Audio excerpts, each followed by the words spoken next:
हे guys, very good morning. So once again guys, हम भौगोलिक विभाजन के बारे में बात कर रहे हैं। भारत का जो प्राकृतिक प्रदेश है वो किस किस तरीके से डिवाइड हुआ है, कितने भागों में डिवाइड हुआ है, उसके बारे में हम जानेंगे। तो इससे पहले एक शब्द है पूरा चुंबकत्व, जिसके बारे में हमें जानना बहुत ज़रूरी है। क्यों ज़रूरी है? क्योंकि पूरा चुंबकत्व अध्ययन की वह शाखा है जो चट्टानों, अवसादों के निर्माण के समय संरक्षित गुणों का अध्ययन करती है। भारत जो जो जो पृथ्वी की जो भौगोलिक संरचना है, वो चट्टानों से बनी हुई है। कई प्रकार के अवसादों का सम्मिश्रण से हमारी जो पृथ्वी है, वो बनी हुई है, ठीक है? तो उसको जानने से पहले हमें उन पृथ्वी को जानने से पहले पृथ्वी की जो परत है, आउटर मोस्ट जो सरफेस है हमारी, उसके विषय में हमें जानना बहुत ज़्यादा ज़रूरी है। तो पूरा चुंबकत्व के बारे में मैंने आपको बताया कि पूरा चुंबकत्व अध्ययन की वह शाखा है जिसमें चट्टानों और अवसादों का जो निर्माण हुआ है, उसके समय के दौरान संरक्षित गुणों का जो अध्ययन होता है, वही होता है पूरा चुंबकत्व। ठीक है? विज्ञान की यह जो शाखा है, वो प्राचीन भूवैज्ञानिक घटनाओं के अध्ययन में सहायता प्रदान करती है।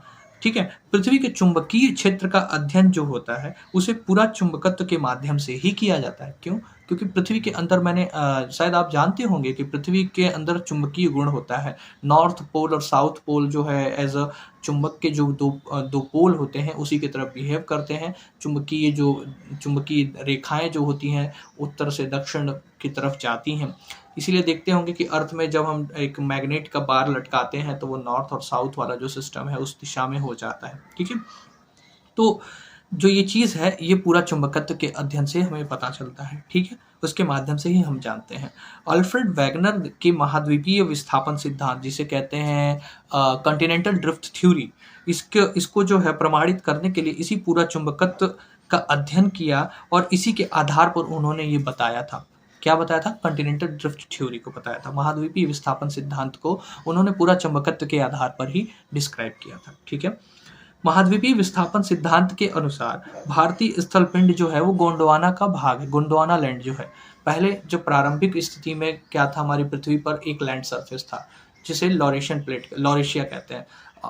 एक अंगारा लैंड हो गया, एक हो गया गोंडवाना लैंड। दो भागों में टूट गया, अंगारा लैंड और गोंडवाना लैंड। गोंडवाना लैंड का ही भाग हमारा जो वर्तमान में भारत जो है हमारा गोंडवाना लैंड का हिस्सा है। स्थल पिंड जो है ये गोंडवाना लैंड का हिस्सा है। ऑस्ट्रेलिया, अफ्रीका, अमेरिका अर्थात दक्षिणी अमेरिका और अंटार्कटिका के क्षेत्र भी इसी में शामिल थे, ठीक है? जो गोंडवाना लैंड था, इसी के भाग हैं वो, ठीक है? मध्यवर्ती मध्यजीवी कल्प में संवहनीय धाराओं द्वारा गोंडवाना लैंड को अनेक टुकड़ों में विभाजित कर दिया गया, ठीक है? जो गोंडवाना लैंड था वो अनेक टुकड़ों में टूट गया, तो उसी का कुछ हिस्सा अंटार्कटिका बना, कुछ ऑस्ट्रेलिया हो गया, कुछ दक्षिणी अमेरिका हो गया, कुछ भाग आकर के भारत का निर्माण हो गया, भारतीय भूभाग का जो निर्माण हुआ, ठीक है? तो ये सारे गोंडवाना लैंड का हिस्सा थे, ठीक है? इनका जो हुआ क्या था कि जब ये टूटे थे आपस में, गोंडवाना लैंड और अंगारा लैंड एक दूसरे से जब अलग हुए थे, गोंडवाना लैंड का जो मूवमेंट था वो उत्तर दिशा की ओर हुआ, उत्तर पूर्व की तरफ हुआ, और उसी के मूवमेंट के क्रम में क्या हुआ, ये कई भागों में टूटे हैं और टूट के कई भौगोलिक संरचनाओं का निर्माण हुआ है। और एक जिग्सॉ फिट का कॉन्सेप्ट आता है कि जब ये सारे द्वीपों को आपस में एक साथ मिलाया जाए, जैसे आप वर्ल्ड मैप देख रहे हैं, ये अगर सीधे सीधे ऐसे करके इसमें मिला दिया जाए तो एक जिग्सॉ फिट हो जाएगा। तो इससे ये सिद्धांत भी वेरीफाई हो जाता है कि बहुत हद तक वेरीफाई हो जाता है कि ये बहुत समय पहले ये एक लैंड सरफेस रहा होगा, ठीक है? तो उत्तर दिशा की ओर विस्थापन होता है। उत्तर दिशा की ओर विस्थापन के परिणाम स्वरूप भारतीय प्लेट अपने अधिक विशाल प्लेट जो यूरेशियन प्लेट थी उससे आकर के टकराती है। अब जब ये दोनों प्लेट आपस में टकराई, यही हमारा निर्माण होता है किस चीज का? हिमालय पर्वत श्रृंखला का निर्माण इसी टकराहट के कारण से ही हुआ है, ठीक है? इस टकराव के कारण दोनों प्लेटों के बीच जो टेथिस सागर था, दोनों के बीच जो एक टेथिस सागर था, उसके अवसाद जो है वो फिर जब आपस में टकराया तो टेथिस सागर तो खत्म हुआ, उसका अस्तित्व खत्म हुआ, लेकिन उसके जो अवसाद थे वो एक के ऊपर एक इकट्ठा होते गए और इकट्ठा होने के कारण हिमालय तथा पश्चिम एशिया के पर्वतीय श्रृंखलाओं के रूप में वो विकसित हो गया, ठीक है? तो यहीं से हिमालय और पश्चिमी एशिया के जितने भी पर्वतीय श्रृंखलाएं हैं इसके रूप में ये विकसित हुए हैं। ठीक है, हिमालय की पूरी जो पर्वत श्रृंखला है एक युवा स्थलाकृति है, इसीलिए इसको नवीन वलित पर्वत कहते हैं। ये युवा पर्वत स्थलाकृति है, इसको इसीलिए नवीन वलित पर्वत कहते हैं। Folded mountain, new folded mountain कहते हैं इसे। इसमें ऊंचे शिखर, गहरी घाटियां तथा तेज बहने वाली नदियां भी पाई जाती हैं। हिमालय के तराई क्षेत्र में कई जगह आप पाएंगे पताल तोड़ कुओं का भी निर्माण हुआ है। कई जगह पे पताल तोड़ कुएं भी पाए जाते हैं। टेथिस सागर के हिमालय के रूप में ऊपर उठने तथा प्रायद्वीपीय पठार के उत्तरी किनारों का नीचे धंसने, कहने का आशय यह है टेथिस सागर जब खत्म हुआ उसका जो अवसाद था वो जम करके हिमालय पर्वत श्रृंखला के रूप में ऊपर जब आया और प्रायद्वीपीय पठार के दोनों किनारे नीचे धंसे। दोनों किनारे जब नीचे की ओर धंसे तो धंसने के कारण एक बृहद द्रोणी बेसिन का निर्माण होता है।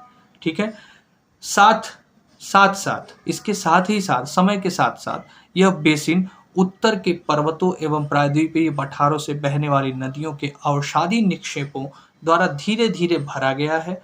जिससे धीरे धीरे जब इसको भरा गया तो इससे एक विशाल जलोढ़ निक्षेप का निर्माण हुआ और इसके कारण एक विशाल उत्तरी मैदान का निर्माण होता है जो कि बहुत ही ज्यादा उपजाऊ है। ठीक है, भूगर्भीय रूप से अगर देखा जाए तो प्रायद्वीपीय पठार पृथ्वी की सतह का प्राचीनतम भाग है। ठीक है, प्रायद्वीपीय पठार जो है, जो हमारा डेक्कन प्लेट्यू है, जो हमारा दक्षिण भारत का जो रीजन है, महाराष्ट्र वाला जो रीजन है, आंध्र प्रदेश की पूरा रीजन जो है, ये पृथ्वी का सबसे प्राचीनतम भाग माना जाता है। ठीक है, अच्छा, तो प्रायद्वीपीय पठार जो है ये आग्नेय और रूपांतरित शैलों से बना हुआ है। आग्नेय चट्टानें जो होती हैं, रूपांतरित चट्टानें, 3 तरीके की चट्टान होती हैं, आग्नेय चट्टान, रूपांतरित चट्टान और एक और होती है जो आप मुझे बताइएगा कौन सी होती है, आप मुझे बताइएगा इसके बारे में।